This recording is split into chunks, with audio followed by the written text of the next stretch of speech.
Bonjour à tous, je suis Ben de la chaîne Nota Bene et je suis actuellement à la forteresse royale de Chinon où se trouve derrière moi un étrange labyrinthe fait de sapins verts et blancs. L'occasion pour nous de revenir ensemble sur l'origine des labyrinthes. Du grec ancien labyrinthos, ce mot signifie tracé sinueux muni d'embranchements et d'impasses destiné à perdre celui qui cherche à s'y mouvoir.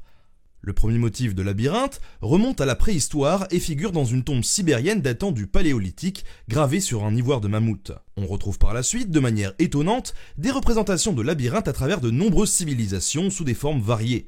Ces tracés ont pour dénominateur commun de presque toujours se trouver dans des lieux sacrés. Mais le labyrinthe le plus célèbre que tout le monde connaît, ou presque, c'est celui construit en Crète sur l'île du roi Minos par un des ingénieurs les plus connus de la mythologie grecque, j'ai nommé Dédale. Dans ce fameux labyrinthe, on y trouve le Minotaure, une créature mi-taureau, mi-homme, qui va manger les petits-enfants athéniens. Mais puisqu'ici on est sur un lieu phare de l'histoire médiévale, je vous propose d'en savoir un petit peu plus sur les labyrinthes moyenâgeux.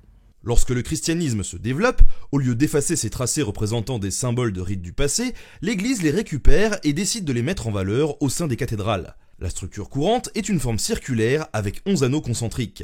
Le cercle étant le symbole de l'éternité, il évoque la puissance de la divinité. Il est aussi le symbole du soleil, parfois assimilé au Christ.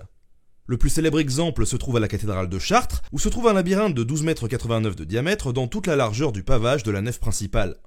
Ce parcours, il représente pour les fidèles un chemin introspectif et spirituel. Et on peut retrouver d'autres magnifiques labyrinthes, par exemple dans la cathédrale de Poitiers, de Reims-d'Amiens ou encore de Toulouse. À la Renaissance, le labyrinthe prend une toute autre signification et devient profane. Les architectes se sont appropriés ces tracés et s'amusent à les reproduire dans de nombreux jardins d'Europe. On prend désormais plaisir à s'y perdre entre amis.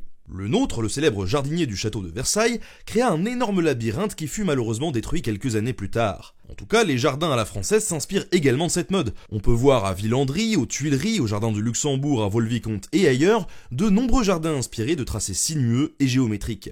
En dehors des aspects religieux et ornementaux, le labyrinthe il est aujourd'hui associé à la notion de patrimoine. Pour preuve, le logo des monuments historiques, c'est un labyrinthe stylisé. Pas bête, hein ?